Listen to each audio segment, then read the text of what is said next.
Why do you hate the person you idolize? I don't idolize anybody now, and I don't hate anybody now, but I have. And it's because hate disguises itself as love. When I idolized someone, it was a guy, and I really liked It him. was a guy? Uh-huh. And you really liked him? I really liked him. And so I put him on a pedestal, and I thought he was special. And I had, it all goes back to like your imagination and your thoughts, because I had expectations of how I wanted him to be or respond to me. And then when things didn't go how I expected, and he didn't live up to the expectations, then I was big mad. I hated him. But I thought it was love, but it was hate disguising itself as love. But it was never love to begin with, because like you said, if it's not from God, it's not true love, it's not real. Okay, amazing. Yes, sir. And you're right. When we were growing up, you're not old as I am, but we were taught not to idolize people. You remind me a lot of my parents. Yeah, they definitely taught, never put anybody over you. And I still end up putting women over me because I didn't know they were my God at the time. I hate my mother, right? But we were taught don't put anybody above you. And so in that way, I never did that. And it used to be interesting, weird to see people doing it with preachers and musicians, as you were saying, entertainers. They would totally idolize them rather than just enjoying their talent. It was just another human being that's doing a different job than what you do. It's just a job. We were taught that growing up. That's gone now. People don't teach that anymore. I remember when I first,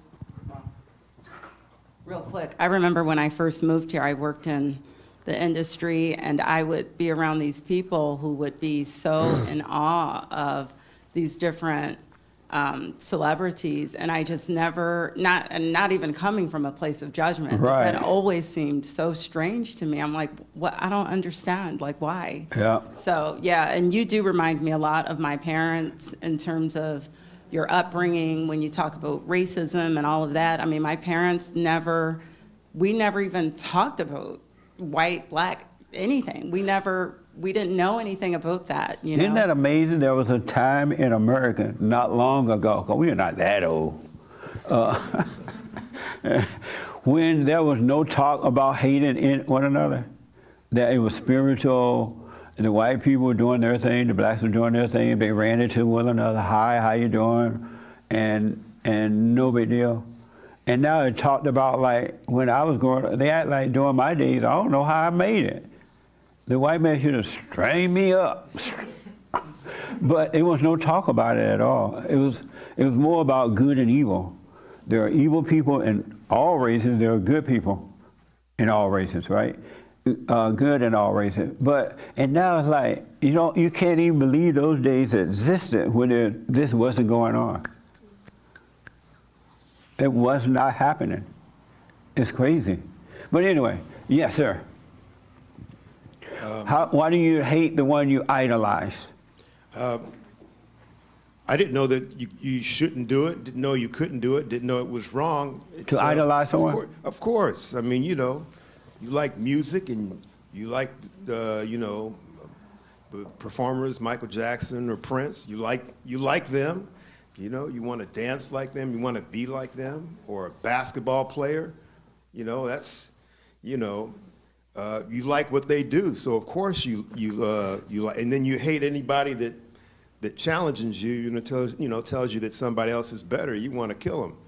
And so I don't understand people saying they didn't like something. But the reason you wanted to kill them because you were idolizing them. That's right. I did. And you knew you were idolizing them? I didn't say, okay, I'm going to idolize Jordan. I didn't say, I'm going to make that up. He's my idol. But you knew that you were doing it? How do you know that you're doing it?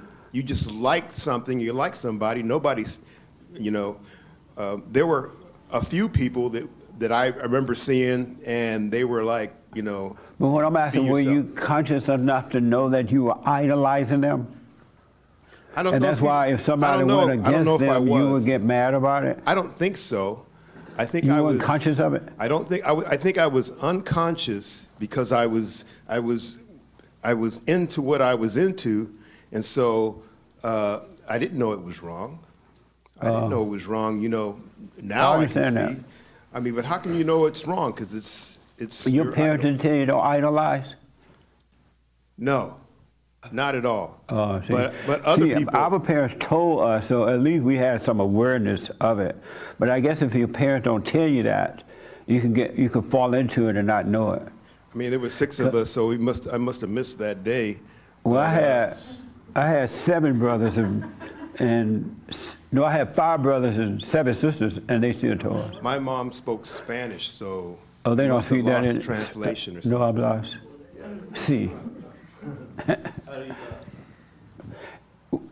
Why do you hate the one you idolize right here? Because I hated myself. So I was more or less not idolizing people. It was like I idolized the movies that I watched, the characters in the movies, the stories I read, because I hated myself so much. It was inspiring to want to be someone else. Oh, I see. And can you say why you hated yourself? I just thought that I guess you could say I didn't know what my worth was, why I was here, what to do. There was no direction. So I kind of was just raising myself with sort of in a way and just trying to figure it out. So whatever felt good to me is what I kind of attached myself to in order to feel something, because I didn't know what else to do. So, and I hated the fact that I couldn't just be, and I didn't know how to, you know, and especially when I was a so-called Christian at the time, you know, I went to church, read the Bible, did everything I thought I was supposed to do, and nothing was changing. Isn't that amazing that you can go to church, read the Bible, hoop and holler, speak in tongues, get on your knees and cry to God, and nothing happened? You're like, what the? And you can spend a whole lifetime doing that, and nothing happened. It's like God and Jesus just sitting up there looking at you like you're crazy, and you are. Let's go. He's like, look at my crazy. Jesus, God said to Jesus, look at your crazy brothers and sisters down there. All that begging and whining and crying and read the Bible. Nothing wrong with read the Bible, but not to remember it, not for the intellect. But yeah, you're right. I Are really you am. over your anger and stuff now? Yes, thankfully, yeah. I realized, I've been watching you for years now, but I realized that I hated my mother, and I hated my father too. Yeah. And I didn't know that, but that's what was going on, but I asked God to show me who I was, show me myself, what's really happening with me, and that's what I discovered. And when I discovered that, you know, I reached out to both of them, called them up, forgave my mother. She kind of just, she just fell silent and cried. She And then cried and then because she was so guilty? yeah, probably, yeah. She knew she was a mess. You know? Yeah. So What a mess. and then my dad, I couldn't even get in touch with him because he doesn't pick his phone up. So I texted him a long text, told him like, Dad, I know you did your best. I forgive you. I told him I hated him. And then he eventually called me like a few months later, and I told him again, you know, and we talked, and our relationship completely changed. Yeah. And he was living in his hell that he created for himself, and he had a hard time facing me. That's why he didn't call me for years, because he knew he was wrong for a lot of things, but I knew he did his best too. Yeah. I know he did his best, and I appreciated that he even tried, because, you know, it's rough. He was young when he had me. He didn't know what he was doing, so he did the best he could. I mean, that's all he could do, but I was the catalyst to the damage. But as I grew up, it wasn't about blaming them. You know, it was about figuring out what's going on with me. But also when I talked to them, I knew I always had a disdain. Every time my mother would call me, I'm like, what does she want?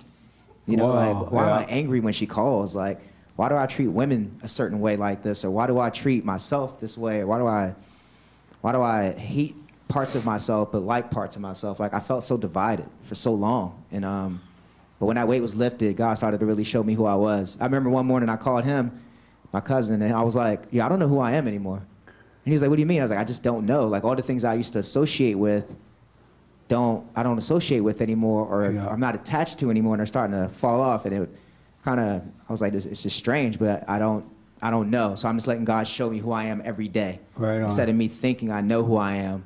Nice. Yeah. Absolutely. That's amazing, man.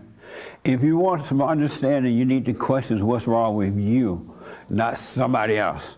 What's wrong with me? Because if you were right, the world could not affect you at all. It couldn't move you if you were right. So it's best to know thyself. Absolutely.